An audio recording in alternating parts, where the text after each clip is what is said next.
Good morning. સુપ્રભાતમ.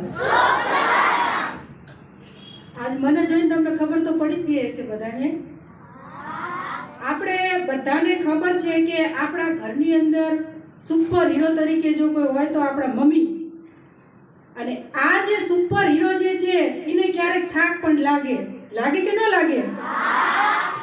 તો ક્યારેક mummy જ્યારે છે કંટાળી જાય ઘરના કામમાં તો ગુસ્સેથી ક્યારેક આપણને એવું કહી દેતા હોય કે આજે મારી જોડે કોઈ બોલશો નહીં, મારી જોડે કઈ વાત કરશો નહીં, કે મારી પાસે કશું માંગશો નહીં.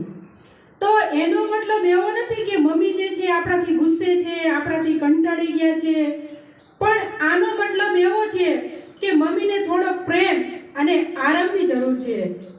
તો જ્યારે પણ આવી ઘરમાં પરિસ્થિતિ આવતી હોય, મમ્મી થાકી ગયા હોય, ટેન્શનમાં હોય, તો આપણે એમને થોડોક પ્રેમ આપવો જોઈએ, એમને આરામ આપવો જોઈએ.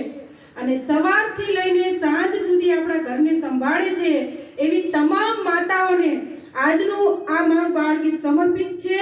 અને આજનું આપણું બાળગીત છે મમ્મી ટેન્શનમાં છે. ચલો સાથે મળીને આપણે માણીએ. ઓકે?